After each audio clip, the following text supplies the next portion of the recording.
when I got my first job at McDonald's, it was like, hang on a minute, how am I getting paid less now I've got a proper job than I was at school? That really confused me. I said to Liam, I said, look, I think we can go into a different industry. I said, listen to this. All these gambling companies are still making money. Yeah. All the cigarette companies are still making money. All the alcohol companies are making money. All the gaming companies are making money. Anything that's based around an addiction is still capitalizing. And I started to go through all the different addictions. I thought, you know what, I want to go into the industry. I want to understand more about what involvements we can have in the industry that's professional and corporate. And that's when we started to think, you know what, okay, OnlyFans is a new platform. OnlyFans will allow us to capitalize on people that are now lonely at home, people that want to watch adult content whilst they're stuck within this pandemic that's happening right now. The first few weeks, even, we were making a few $100s a week, and then it moved to a few thousand a week, and then it moved to 10,000 a week, and then before you know it, like years down the line, we're doing 100,000 a week, and then several million a week, and it's like just linear growth. You said a couple hundreds, then a couple thousands, then tens of thousands, then millions, then multiple millions. To a lot of people, that's nuts. My business turns over millions on a weekly basis. What was that like, bro? Yeah, you can be good at just making money, but how many people have you looked at that make money that you look at and think, well, they're not in shape, they don't carry themselves well, they don't articulate very well, they're not good looking because they don't take pride in their appearance, and they actually flawed in many different ways.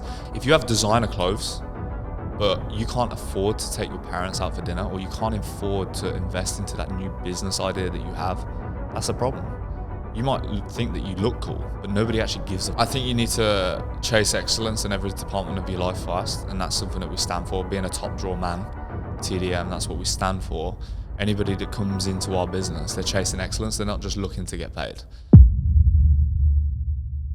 Hey guys, welcome back to the Gooms Podcast. Today we sat down with Cam, one of the founders of TDM, an OnlyFans agency turning over several £million per week. We spoke about Cam's journey, which started off from selling products online at 9 years old, to working in McDonald's and having to pick up litter at 5 a.m, to owning an agency that does over 7 figures per year and everything in between. I promise you some of the lessons that we learned from this podcast were priceless. This is not an episode to miss. Thank you for all the support recently on the podcast. Make sure that you hit that subscribe button and enjoy the episode.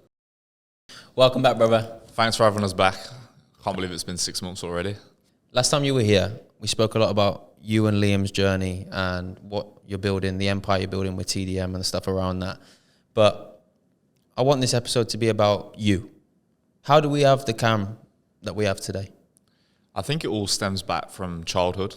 Looking back now as an older individual, it's easy to see the traits and characteristics that I had growing up that really gave me direction to get me to where I am now. I think if I look at a lot of young entrepreneurs, they're predispositioned to be in that position based on certain things that happened when they were younger. So if you're young and you're watching this, for example, I guarantee if you've gone through some hardships or you've been accustomed to living a certain type of lifestyle based on struggle, there's going to be certain things or a certain type of fire inside you to have reasons to get to where you want to get to. What was that fire? For me, growing up, subconsciously you hear about different conversations within the family. I grew up in a very middle class family. We weren't poor, but we certainly weren't rich. And you naturally hear, like we can't afford a fridge one week, or we can't afford a new washing machine. And you hear these little things, and at the time it doesn't really mean anything.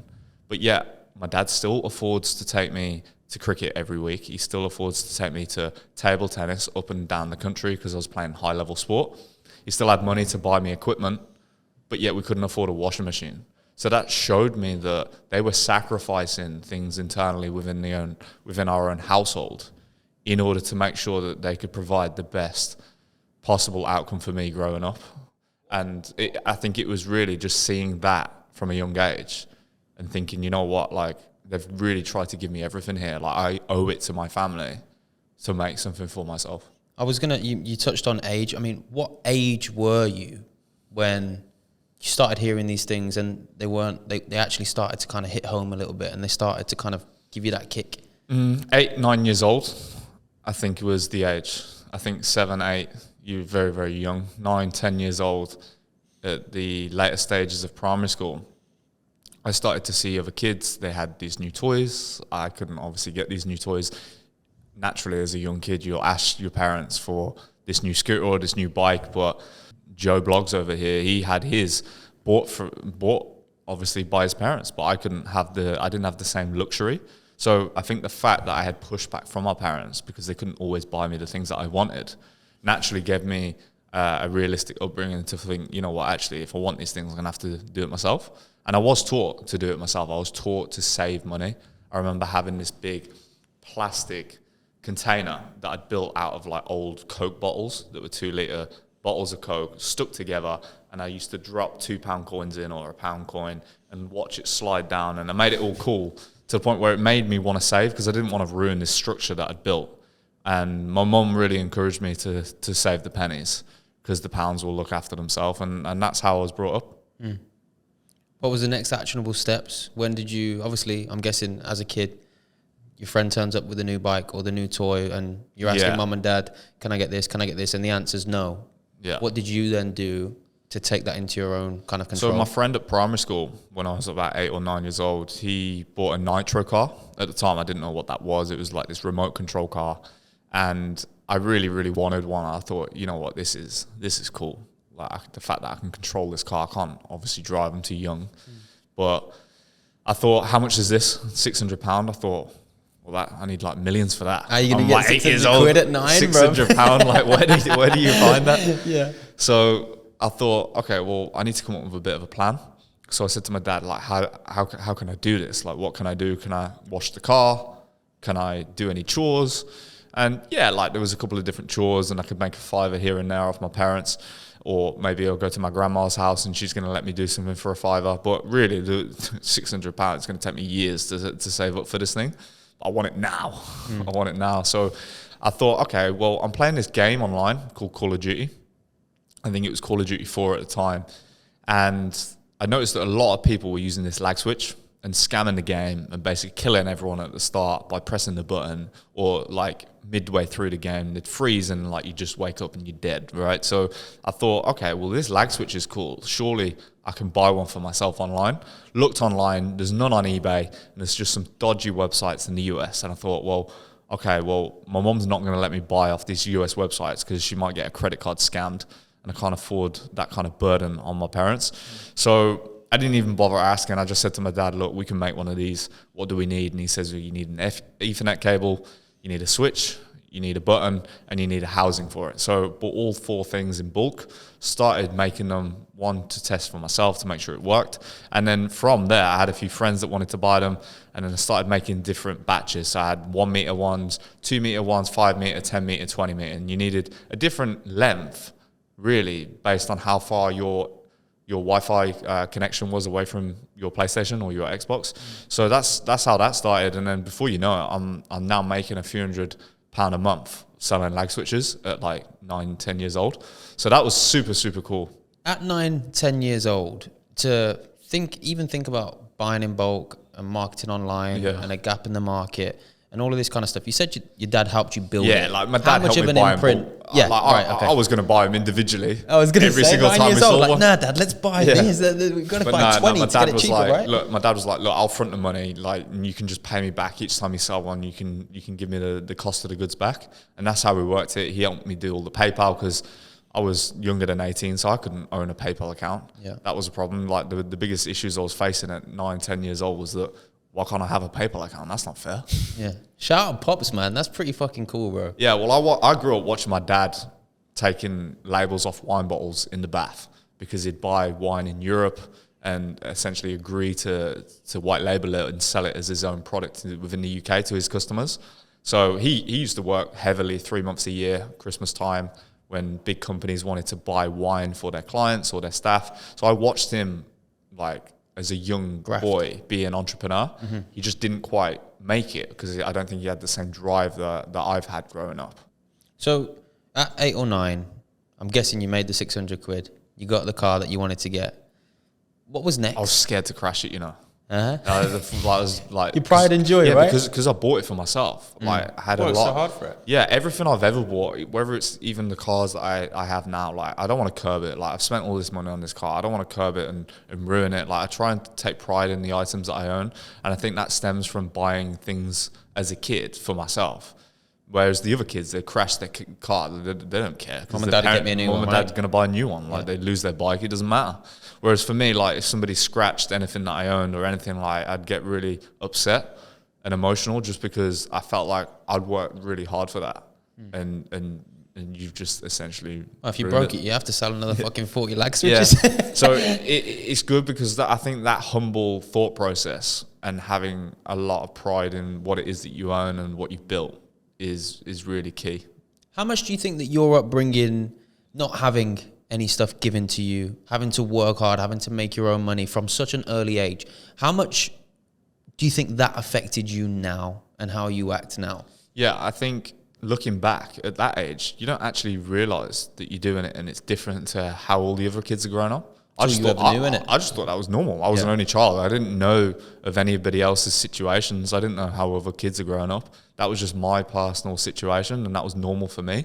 So then going into school, I started selling chocolate and Lucasades because I saw one kid called Sean who got his stash stolen ultimately because he tried to get too big for his own boots. He was making probably a few £100 a day at school in like year 10 and 11 because he had a sophisticated operation selling stuff that he was buying from the shop and then reselling it at school. Problem is he wasn't smart about it, and it allowed people like me to come up with, like I had friends that were geeks, let me rent their locker, and for a small price, like I could have a sophisticated operation where all my stock now is protected because it's in all these different lockers that the teachers are not going to find. So I did it with lower margins, but I was a lot smarter and it was a bit more professional and very much more thought out. And I think that led me to make a lot of money at school, so that when I got my first job at McDonald's, it was like, hang on a minute, how am I getting paid less now I've got a proper job than I was at school? And that really confused me because that was my first experience of the corporate world or getting a proper job. And it was like, well, I thought I was expected to get compensated more. I knew the hourly rate. I knew it was going to be less, but I just didn't do the maths. And I think because I was making this money at school and it was just cash in hand, it became the norm. And I could almost buy what I wanted. That's actually crazy that from that age, even the choice of being like entrepreneurial at school as opposed to going down the path of, no, when you're at school, go and get a job. It's like, no, I'm going to make my own decisions. I'm going to buy, I'm going to sell. I still had that mindset at school. I like with the teachers and everybody else, like I still had that mindset of I'm going to go get a job. I didn't think, I'm an entrepreneur now because I sell at school. I was just doing it because I got good at it. I actually enjoyed being cheeky. It gave me a talking point to people that I wouldn't normally speak to at school, speaking to different year groups, speaking to different groups that I wouldn't normally communicate with. And really, I was just sat on a level with everybody at school where I didn't really fit into one particular community. I wasn't the most popular kid. I wasn't the most geekiest kid, but I actually learned how to adapt to different groups because all I wanted to do was get paid that day. Every day I turned up to school, I thought, well, how many of these bars of chocolate can I sell? How many of these Lucasades can I sell? And I would learn different ways to communicate with different groups in order to manipulate them into buying my product, which was amazing at the time because it led me to create friends that I wouldn't normally speak to the kids that were unpopular and geeky and just didn't take pride in their appearance. You had something they wanted? Yeah, they were a little bit weird, but I could come down to their level and tolerate it because I knew that maybe after speaking to them for 20 minutes that day, you want to buy a Lucasade. And then, boom. Do you know what I mean? Like scaled them up, £2, £3, wherever it might be. And that was just how I was doing it. And it got me through the day. You was nurturing leads in high school, bro. Why did you get that job in McDonald's? I got the job at McDonald's. My mum actually told me that they're advertising. It was very, very local. I got offered a job at Hollister. I couldn't take it because the only way of getting there on a Sunday was via the train, and the train times just didn't suit. So I took the job at McDonald's. All my friends worked there, so it was just a no-brainer at the time. It was quick and easy, and it was a good experience. Did you enjoy it when you were there? I think I did for the first few months. It was a bit of banter, and again, spending time with older people for the first time, you end up getting like shifted a lot of banter as well, and that's something that you got to deal with. And yeah, like for the most part, like I made some good friends as well, and I understood that I didn't want to do this job for the rest of my life. It was actually doing like a 5 a.m. trash walk 2 years into this job where, I mean, it was something I was doing around college, so it wasn't like a full-time thing. But 2 years into this job, I'm doing this trash walk at 5 a.m., picking up litter that people had dashed out the car on a Friday, Saturday night. So Sunday morning, it's raining. I'm getting soaked. I'm in a high-vis jacket. Everybody's like driving through on a Sunday morning, can see me doing this like shit job. And I thought, nah. Send me no more. This is not for me. I need to change. So what changed? What changed was me having the attitude to say, you know what, I don't want to do this anymore. And I think that's where most people get stuck. Most people say, yeah, I'm going to leave next week. And there's still people there now that say, yeah, I'm going to leave next week, or I'm looking for something else. But I said, you know what, this is enough. I can't do this anymore. I'm going to find something else. And I was going into Holland and Barrett a lot because at that age, like, I was passionate about health, nutrition, well-being, and natural remedies. And I was really, really interested in learning that side of things because I wanted to switch my college course from creative media that I did for 2 years at Litchfield College, switched to Sutton College and did sports science. So naturally going into Holland and Barrett made sense to me. So I went into Holland and Barrett several different times. The lady refused my application to work there. They were then listing different jobs in the past like few weeks from there and still rejected me. And I thought, what's wrong with me? Like, why won't she give me this opportunity? But eventually she called me and said, look, I have to give you this opportunity because you're the first person that's been this persistent. I've never had somebody persist and be rejected and still come back. And probably the only person to this day. have the positive attitude to really showcase that I had this desire to work there. So for her, it made sense. And in the end, she goes, you know what, I don't even need to interview you. I don't need to interview you because I already know you. You come in here every single week. When can you start? And she gave me a trial shift. Absolutely smashed it. I loved it. And from there, like, she gave me an opportunity to really just hone into what I was passionate about. And that, at the time, it was supplements, health, nutrition, and well-being, and really providing advice to the people that were coming in. And it made me feel good that I could give somebody nutritional advice and they knew nothing and they would leave that shop, not only with some supplements and obviously me doing my job, scaling them up and selling things that I would always typically try and sell them if I was in a sales job, but really just knowing that they'd leave with genuine value. And I think at TDM now, like, we look back, like, I've always tried to provide value where I could in whatever job that it was that I was in. So obviously you didn't stay at Holland and Barrett. I mean, I don't think you'd have the car portfolio that you do if you did. What was the next kind of steps in your journey to obviously becoming the man that you are today? Yeah, so Holland and Barrett, I was just there because, again, it was around college. It was flexible. She gave me an opportunity really to be cheeky and sell my personal training services as well to the people that were coming in. So I was scaling people up left, right and centre on different things that I was trying to do in my own personal life, and it was my own benefit without the scrutiny of a company saying, you know what, you can't do this. So that was cool. Now, when I left that college course, it was like, oh, I'm in the big wide world now. What do I do? And I was at the time working at Emporium Gym in Birmingham, and that taught me a lot because coming out of Litchfield, there was like this very close community, not a lot of negative situations happening in Litchfield, very, very safe place. Nobody was trying to get any sort of angle on anybody, and it was nice. So going into Emporium Gym in Aston, it was like, whoa, hang on a minute. Very multicultural, different types of people, very moody in some instances, but very much better for my own character building. So that was amazing for my personality, and it taught me a lot. And from there, it allowed me to, again, dive into my interests, which were combining what I learned with media, television and film at college, and then also the sports course that I did at Sutton Coldfield, and going into social media and helping them with videography and content production, combined with being in that fitness environment and actually understanding the industry.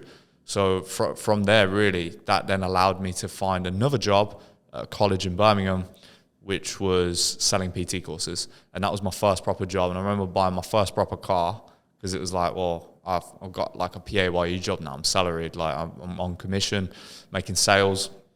I bought a brand new Audi A5. And I remember driving it home and seeing mum and dad's face, and they were like, oh, like he's doing something, like he's got a bit of direction. But it was scary because I was pretty much living above my means, really. Like if you typically look at anybody that's making a few grand a month, it's very, very tight to buy a car on finance that's going to make you look good and build on your own character, but also be able to afford the insurance and obviously the maintenance and then whatever lifestyle expenses you've got. Like it's tight. But at the time, like I made it work. I had a few other different side hustles on the side, like my PTing, and I actually got involved with a bit of private investigation because I found one client that I was PTing. I got to know him over a number of years, and eventually I booked up the courage to say, look, you know what? I really respect you, and I've never asked you for anything because I know that you've got a lot to provide, and I know that a lot of people have probably sponged off you in the past, and I didn't want to be that guy. So I've waited to this point. What opportunities could you offer me or introduce me to the right person? And he says, you know what? I do like your style. I like the way that you conduct yourself. I feel like I can trust you. And he got me involved with somebody that he used to do some private investigation work for. And this guy, he'd worked for New Scotland Yard, very much old school private detective, dealt with murder cases, everything from low level crime to high level crime. And they were actually looking for somebody that was more tech savvy. Social media, again, like fitted my skill set. And I thought, you know what, this is cool. I want to dive into this and give it my all. So I used to drive up and down the country doing little bits of ad hoc work for a guy named Keith, somebody that we're actually still involved with today. And yeah, that just taught me a whole different level of professionalism and adaptability, like in the corporate world and just normal life. I didn't have at that age. I think most 21-year-olds, they think, you know what, I've got it figured out. I'm an adult now. At 18, 19, 20 years old, you think, yeah, like I know what's going on, but you don't, because it's not until you do something like that that you realize that actually there's people out there with disingenuous intentions that just look like me and you. But it's understanding how to read people's characters and then understanding different types of body language. And it was these transferable skills that I started to learn in this job that I was thinking, hang on a minute, like these things are going to take me to the next thing. And that mentor actually taught me that, look, these things that you're doing now, you're not going to become a millionaire from them. But what it is you're not going backwards. You're learning different things every day, because each day that you do a different job or each day that I introduce you to a different person, it's all building on your own character, and it's a stepping stone. And he said, making money here now doing this, it fits a purpose, and it's a stepping stone in order for you to then go and do the next thing. And that's what then led me to yachting. You're acquiring your skill set to then become the person that you are today, to then be the millionaire, the billionaire, whatever you are. Yeah, everything in my life has been a stepping stone because I've always looked to take a step of progression. How did you get into yachting? So you came, like, how did you get introduced to it? Yeah, so I was on a night out selling shots, and I used to another little side hustle. I was doing. How many jobs Yeah, did you have, bro? Yeah, I was What doing age was everything. Between 18 and 21 again, but at That- 21 I was a lot still. of- It got to 21, I thought, how am I still doing this? There was people coming out in my local area. At 18, it didn't matter because I didn't really care. But at 21, I'm starting to get a bit older now. I'm like that shot girl on a night out, but I was the guy. Like there was no other guys doing it. But you've got a lot of life experience for a 21-year-old. I liked being on my own, and I also liked going out. I liked being in social situations, but I didn't like partaking in the whole go out, waste money, wake up with a hangover. And because I've played so much sport at a high level, I was very used to going out and not drinking. I used to go out with one of my mates. He was like England judo champion, and we'd go out all the time, have a great time. And we'd get to 3, 4, 5 in the morning still, and we'd still be out. And we didn't need to take any drugs. We didn't need to take or drink much alcohol. And that just became a norm. So working in that environment, selling shots, it allowed me to develop my confidence. But also, again, sales. It was 3 for a $5, this company. But I would sell it 3 for a $10 because I knew that I wasn't scamming the company. It was that person's choice to buy the shots for £10. So me keeping that extra $5, I was making my own little margin as well as getting paid by the company. So it made sense to me. Never hustle the hustler, yeah, man. and then at the end of the night, people would say, I'd say, how much is your taxi? Because there'd always be like 2 or 3 girls or 2 or 3 guys that I'd get chatting to over the course of the night, just doing the rounds. And I'd say, look, how much is your taxi back? And they'd be like, 30 quid. And I'd be like, yeah, I'll do it for 20 quid. And then it was just like I was scaling up again on the way home. And then I was just trying to get by. I was just trying to make the most of the situation I was in and just try and save the pennies, right? Like obviously what my mum taught me from a young age. I respect it, bro. I never knew that about you, man. It's actually really impressive. Selling shots. How did yachting come around then? How did you get introduced to that? Well, the yachting, so I was selling shots in a nightclub and I saw a girl called Pippa. She actually works for us now. And Pippa was working at Tamworth Audi. And I said, look, I need to take my car in for a service. And she was like, I don't work there anymore. And I said, well, do you know anybody else there now? And she was like, nah.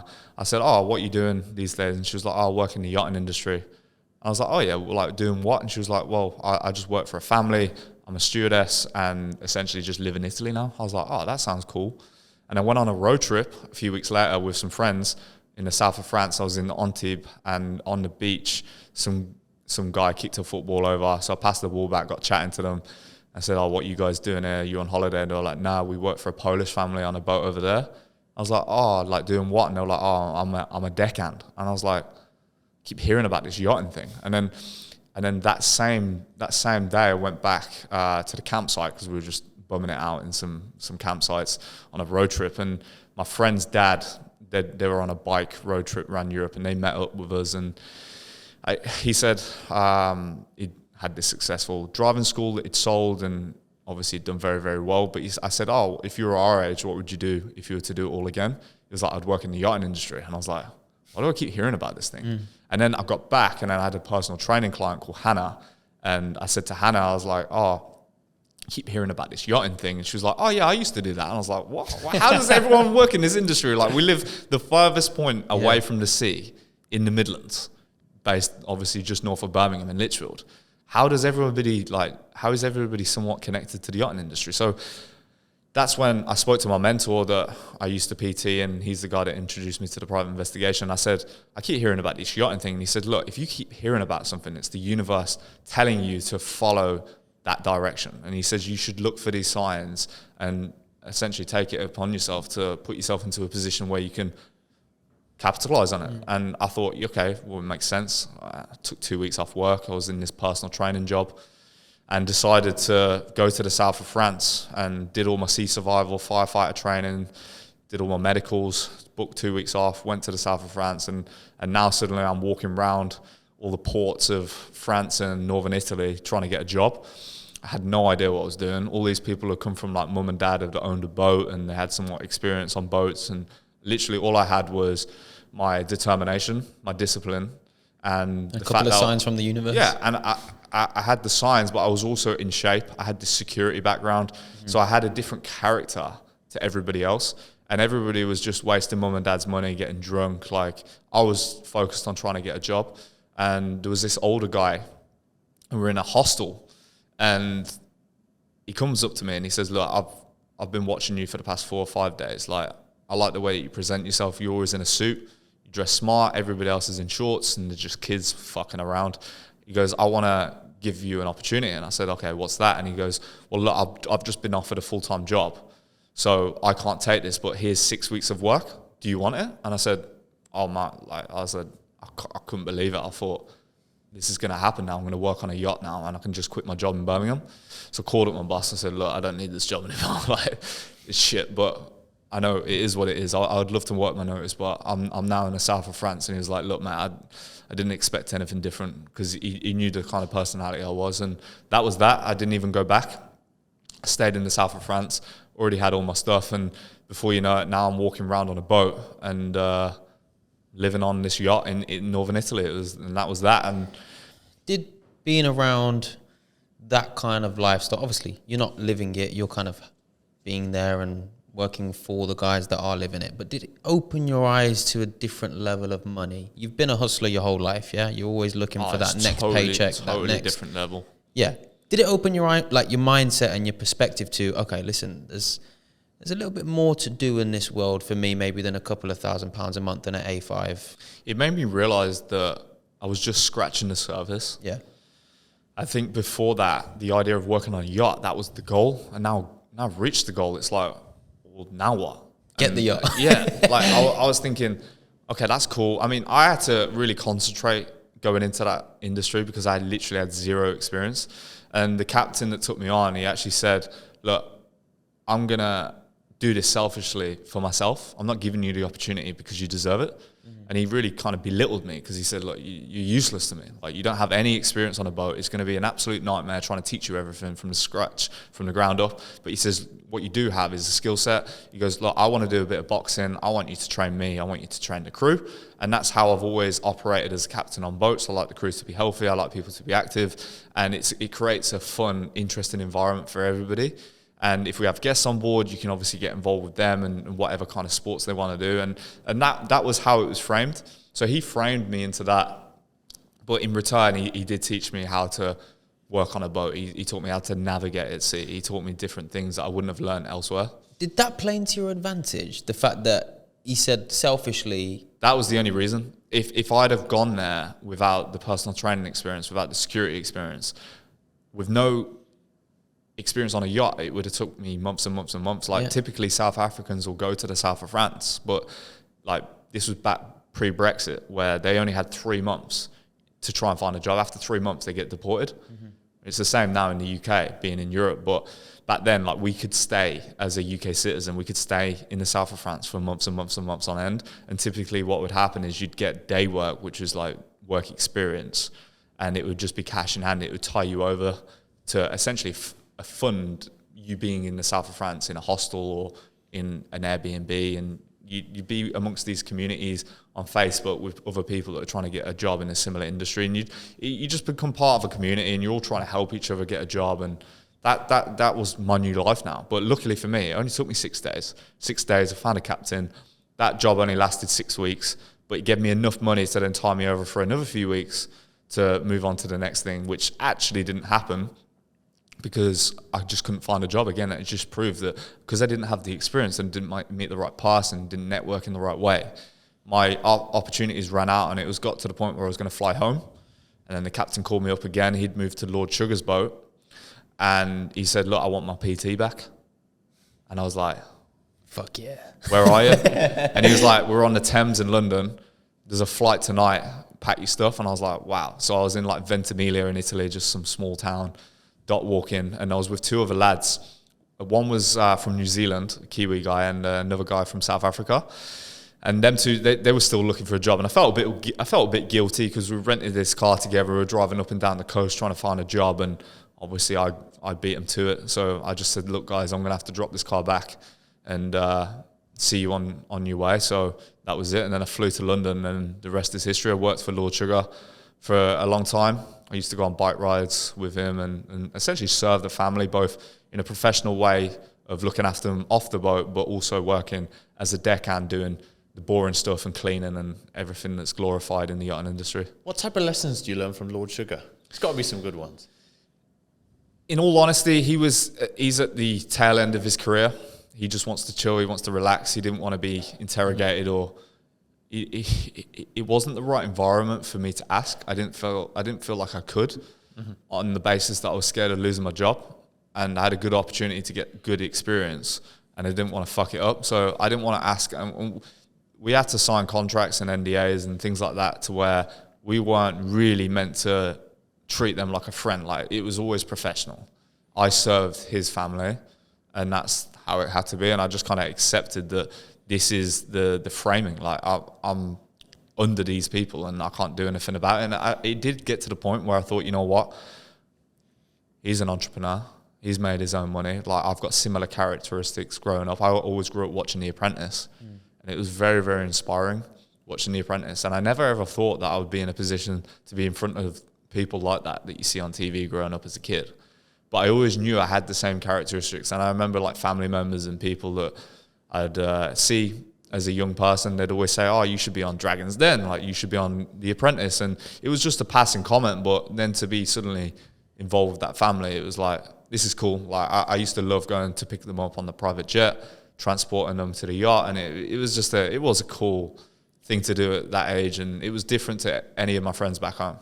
Was there any lessons that you learned indirectly from the way that Lord Sugar moved? Yeah. Because you can't speak to him, you can't be friends, you have to be professional. But when you spend so much time around someone, you see how they move, how they operate, how they pick up the phone. Yeah, one story always sticks in my mind. That's where we got off a boat. I think we were in somewhere off the coast of Sicily. I think it was actually, I'm trying to remember the town. It wasn't Palermo. It was the other side, Syracuse. Beautiful place. Love to go back. And we pulled up to port, and he used to like have this thing about buying hats off the Lucky Men, and I just could never understand it. Like, you got all this money, just buy something nice. But yeah, he used to like buying the cheap hats, and I don't think he actually enjoyed the hats. I think he just enjoyed the hustle, because he'd step off the boat, and obviously I'd step off to just make sure that everything's all good, because a lot of people come up to him and ask for photos. And I was standing there, and he was interacting with this guy, and he said, "How much for this one?" And the guy's like, €20. He's like, "Nah, I'll give you 5. This guy's just seen him come off. Come on, man. A multi-million pound yacht. So I was thinking, why is he doing this? But then I quickly realized that I think he's just old. Like, he wanted some type of like interaction, some pushback. Come on, let's go. What are we going to get this for? And the guy would be like, "Nah, 15. And then he'd be like, "Okay, I'll give you 10. And then the guy would be like, "Nah," and he'd walk off, and then the guy would be like, "Yeah, okay." And then I was like, "Yeah, he's got it." You look back, give you a cheeky wink and stuff, like, "Yeah, got him." So that was cool. And then, yeah, little things like that, really. Yeah, dope. It sticks in your mind. It makes you realize that if that's inside you, that should never leave you. Mm-hmm. You should never change who you are, because you should always remember that back then, like, maybe you couldn't afford €20. He started out as a hustler as well. Of course he did. He was a bit of a Del boy, selling out the back of his car and things like that. And that's just how it is. That never leaves you. At what point along this timeline do we introduce Liam? At what point is that connection made? Yeah, shortly after the yachting industry, I worked in recruitment. So I actually took a couple steps back. Came back because I thought I had it all figured out. I thought, you know what, now I'm ready to start my own business.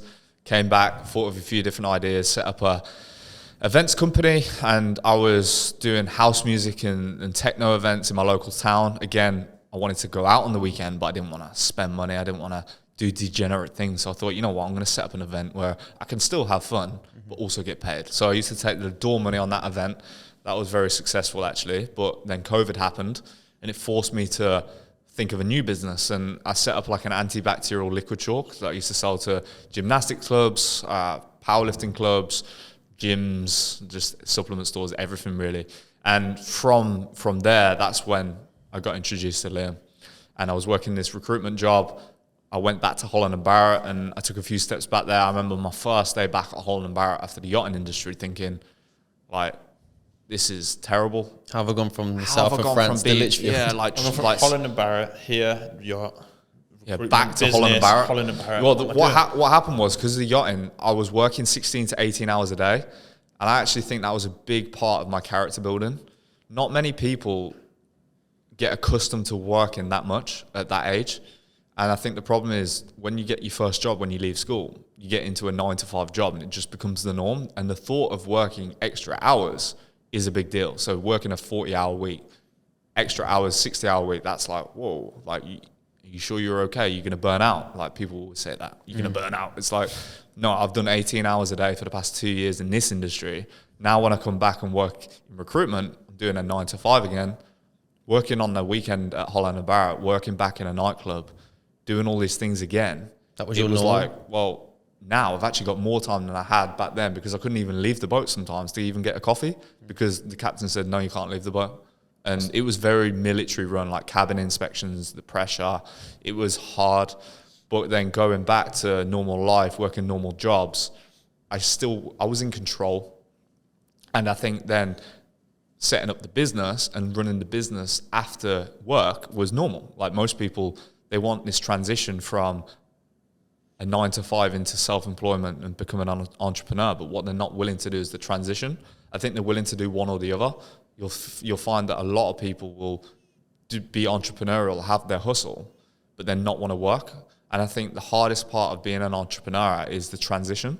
I think if you can get good at understanding that there's going to be a period of pain for a number of months or a number of years whilst you do transition, and you can afford to get the business to a point where you're making the same money in your job as you are in your business, that's when you can obviously start to see success. And that's what I think me and Liam are very good at. When I set up the chalk company, I met Liam because I was looking for athletes to sponsor my product. So Liam was a powerlifter. He held a few world records. I'd heard of him in the local area, And it only made sense to me to get him to try and monetize my product, but also give him some free chalk, right? So that's how I actually introduced myself to Liam. He actually tried to reach out to me back when I was doing like the nightclub stuff, because I think he was interested in getting involved in a bit of promotion for that. He actually used to watch some of my YouTube videos, which I didn't know until obviously I met him. And there was a lot of synergy already there because we were doing different things, but within the same industry. So I think there was always an element of respect there because I knew that he was a coach, so I wasn't going to step on his toes. And I had a product, but yet we're in the same industry. So spending time together made sense. And just naturally from there, I distanced myself already from my friends when I went into yachting. So coming back from yachting, I didn't really have any mates anymore because all my mates now are older. The people that I kind of looked up to that made money, that were mentors, they were the people that I was spending time with.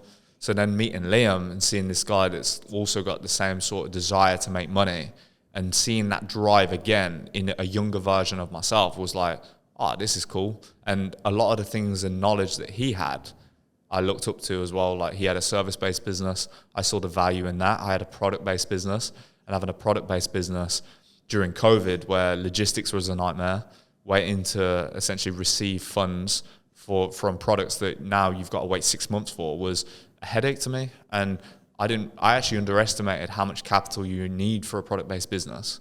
So I took like bounce back loans in COVID, and yeah, it was a good decision at the time because it was a 2% loan. But looking back, should have set up a limited company. I did it all personally. So now I'm paying back a loan that really I don't need to be paying back. So it was really just a learning curve. And I think meeting Liam just allowed us to collaborate in different ways. Like I had all this life experience, all this travel experience, all this network that I built over all these years because we were at 2 different ages. So yeah, I think naturally leaning into each other's skill sets is something we've been able to do now at the point where we actually understand it. But back then, it was just organic. Like we weren't friends before. We met each other because we were in the same industry. We didn't know that we had the same ambition, but we also didn't know that we had different skill sets. And I think it's having those different skill sets that's allowed us to lean into our personalities to bring 2 opposing skill sets together. That's one big driving force that is TDM. If I remember correctly, before we got the TDM that we have today and the empire that you guys have built, you guys were going to open a supplement store, right? Yeah. Yeah. What did that kind of look like? And then, I mean, we touched on it last time, but when did you kind of decide that, okay, this isn't going to work. We need to pivot and we need to find something else? Yeah, we were in this same industry together, and naturally, you're not going to be looking outside the industry. You're looking to stick to what you know, right? Mm-hmm. So the supplement store, Top Drawer Supplements, made sense because I was going to all these distributors because I was trying to sell my product to them, or some of them were already buying it. So we were pricing up on a big spreadsheet. We actually still have this spreadsheet. We were speaking about it on the way here today because we're about to open up potentially a big facility in which we're going to house a supplement place, and it can be the actual inception from back then of the launch of Top Drawer Supplements. Although it's delayed by several years, it's still something that we can do. But yeah, we wanted to set up this supplement store, and that was in our best interest based on what we knew, what we were passionate about, and what made sense at the time. But it was at a point where we were looking for investment for nearly like 10, 20K. It sounds stupid now looking back because now that's like change. But back then, that was a lot of money. And we were looking for an investment because we didn't have the money at hand. I didn't have another 10K because all my money was now in stock that was on a boat somewhere from China, and it was just a headache. So for me, it didn't make sense. Liam was making good money at the time, but without my commitment, obviously he's not going to back it. So I understood. So it made sense to get an investment, and that's what we were looking at. And it took the pressure off us because we could also continue what we were already doing without obviously it distracting too much. So that was the plan. We went through a few different meetings with a few different people. We found the money. We just didn't find the right person to get involved with. And then in the end, I said to Liam, I said, look, I think we can go into a different industry. And he's like, what do you mean? I said, listen to this. I think we can do it in a different way, in a different industry, in a totally different sector that will never be affected by COVID. Because we're going through this COVID thing, and it was a massive headache. Stay at home, go on 1 walk a day. You can't trade now because your business is closed. we'd never seen this before. And at a time, it was like a pinnacle moment for me of transitioning from a 9-to-5 into a business. There's a massive disaster to then, like in that transition period, go through this massive pandemic that was life-changing for a lot of people. But I don't regret it because it taught me a lot about understanding what types of industries to be involved in.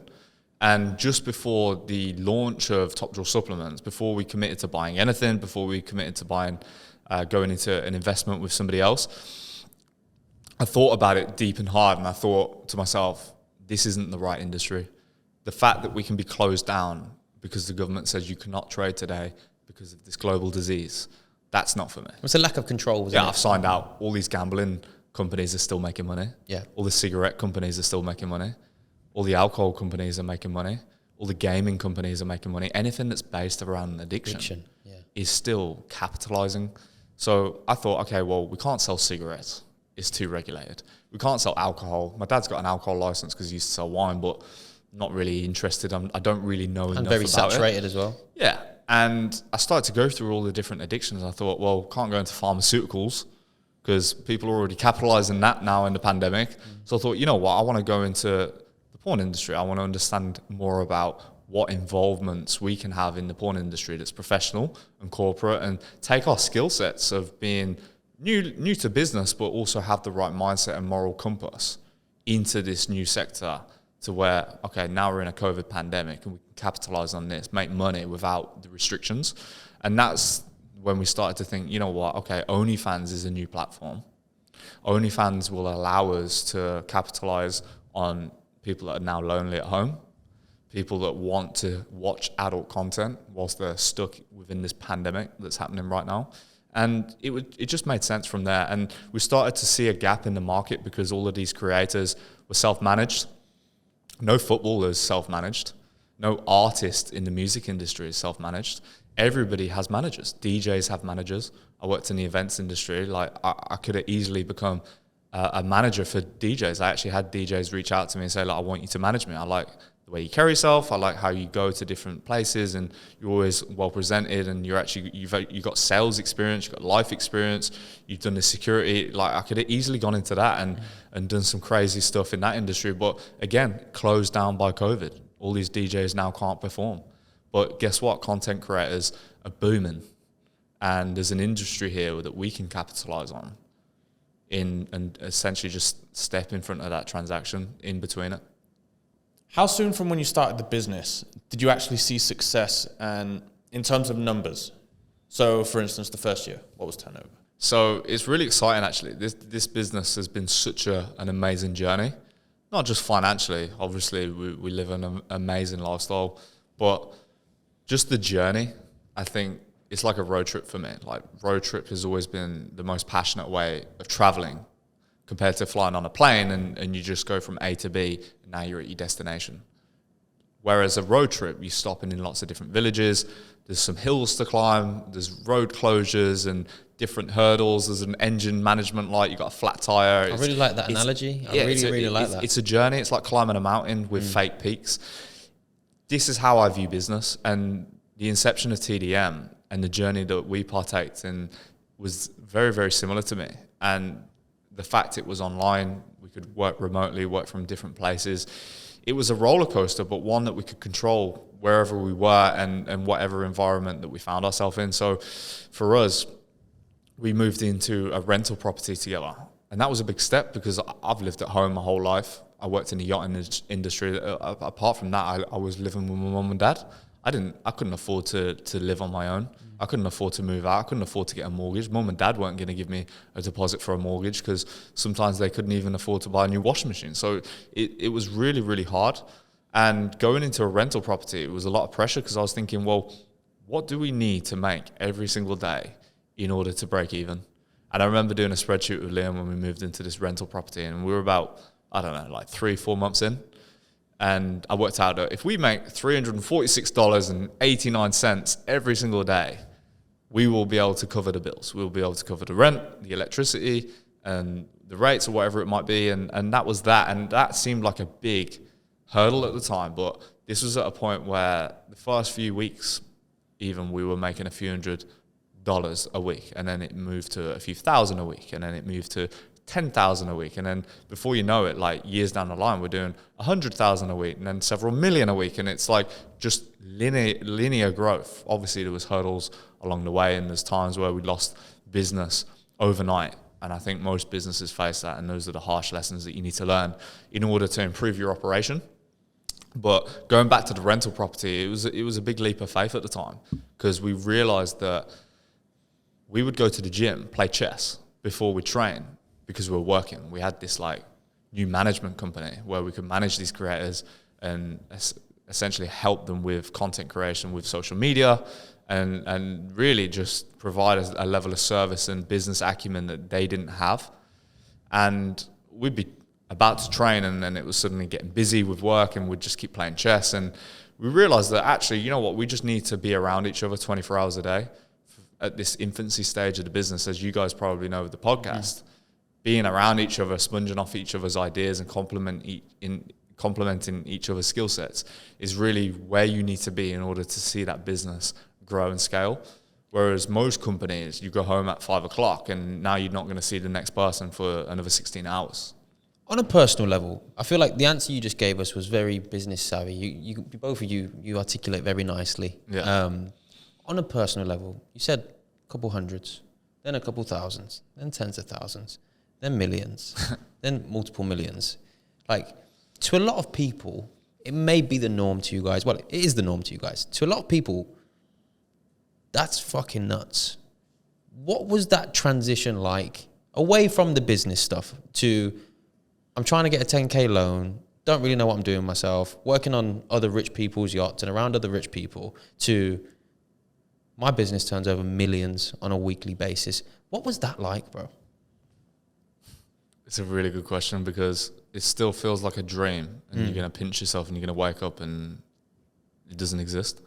And although it seems like it happened fast, I attribute the success to all of those things that we talked about in the first part of this podcast.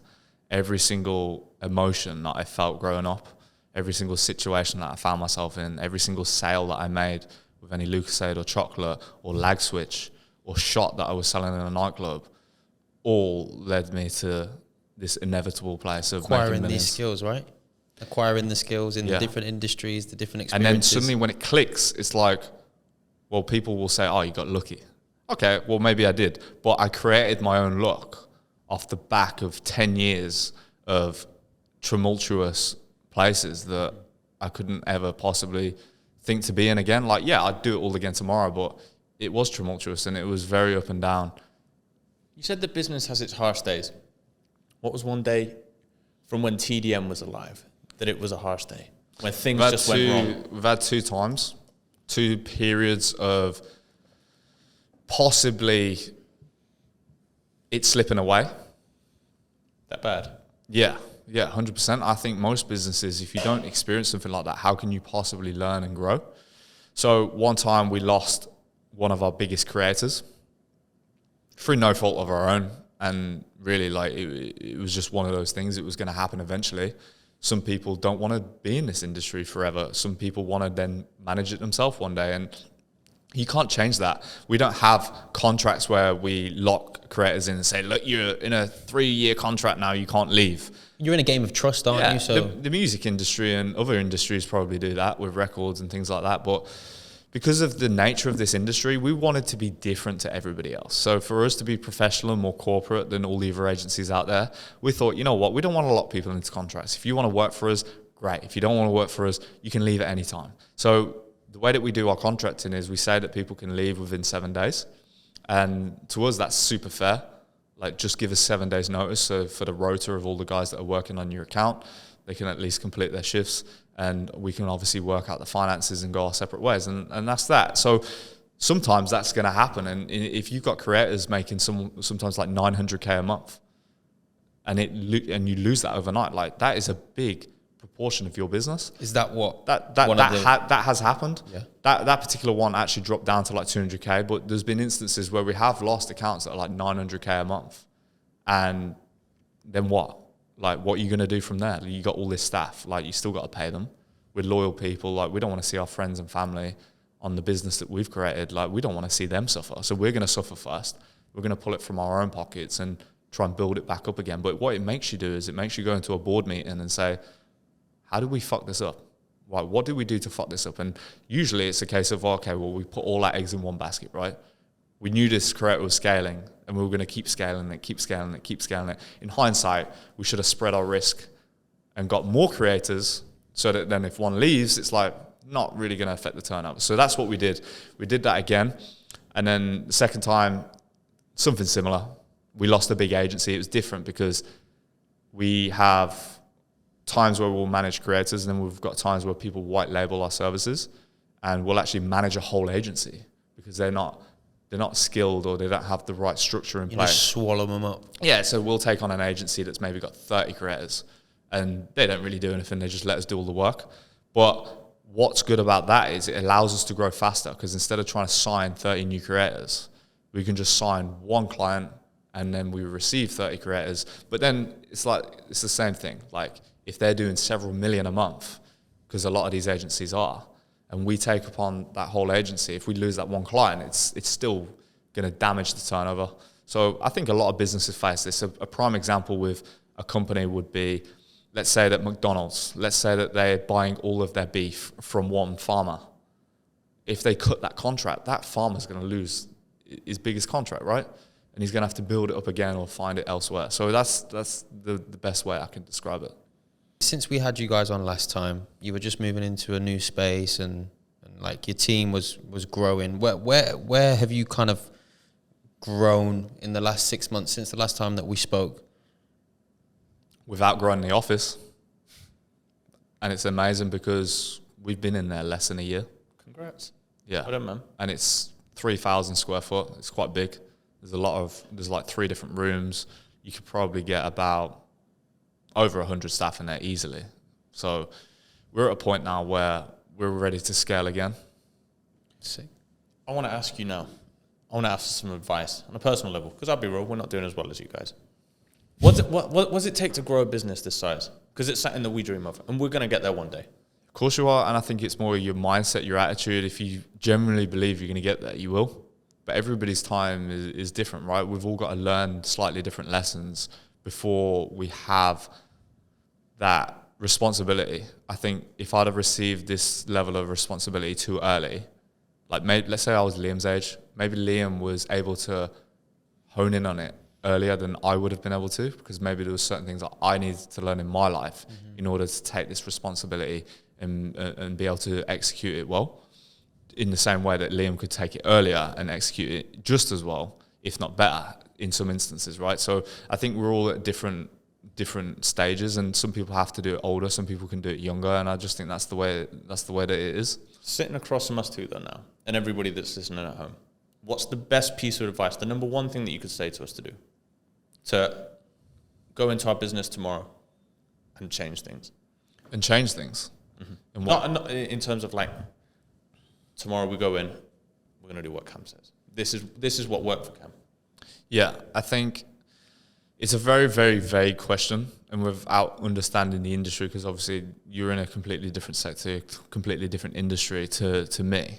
I don't just mean to us, a broad answer to anybody that's listening at home as well. Yeah. What switch do you need to flip? What perspective do you need to change? I think you need to chase excellence in every department of your life first, and that's something that we stand for. Being a top drawer man, TDM, that's what we stand for. Anybody that comes into our business, they're chasing excellence. They're not just looking to get paid.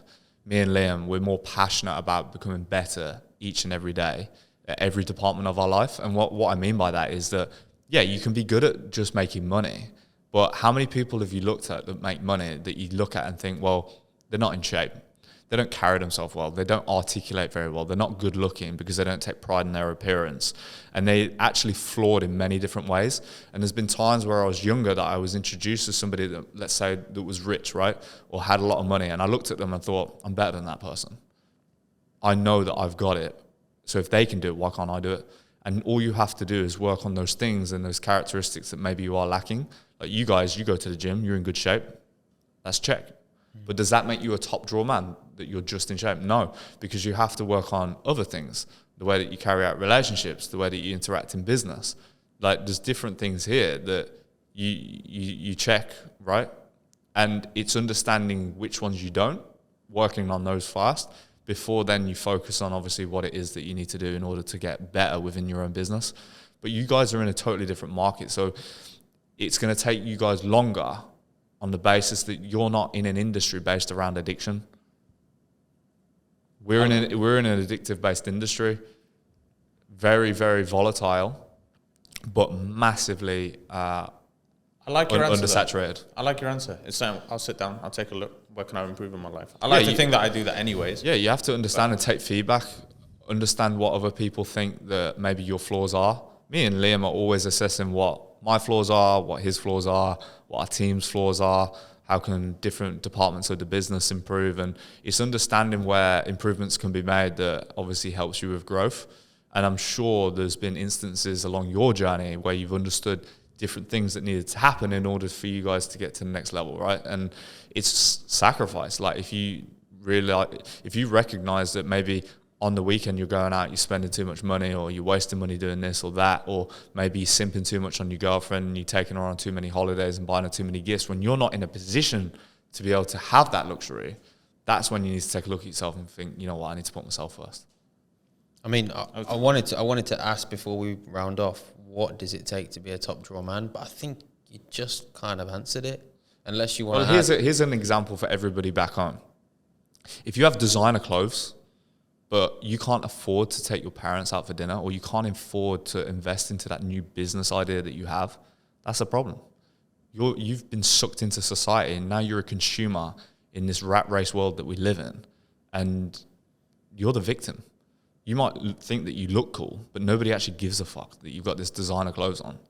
Really, like, you should be putting yourself first, and you're not putting yourself first. You're buying into these brands because you're sucked into clever marketing. And that's your flaw. That's the number one flaw that I see with most people. They'll go out and pop bottles on the weekend in a club, but then go back to their 9-to-5 job. Like, what are you doing? Clip. That was bang on, man. Well, it's been an absolute pleasure, bro. It's been a pleasure. I'm looking forward to doing this again. I think it would be good to do this like every now and again with you guys. Man. And just seeing the progressions just with what we're doing, what you guys are doing. Obviously, you guys are in a new space. Mm-hmm. That's progression, isn't it? Yeah. Last time you interviewed us and had some shit lighting in the background. And now I'm hoping to watch this back. It's going to be crystal clear. So that, to me, like, you guys are progressing. Hopefully next time it's going to be the set. We're going to have the team setting everything up. Nice one, guys. Appreciate you, brother. All right. And appreciate all of you guys at home. Make sure you like, comment, subscribe, turn the bell notification on so you get notified every time we release a podcast. And we'll see you all next week. Love, guys. Thanks for listening. Peace.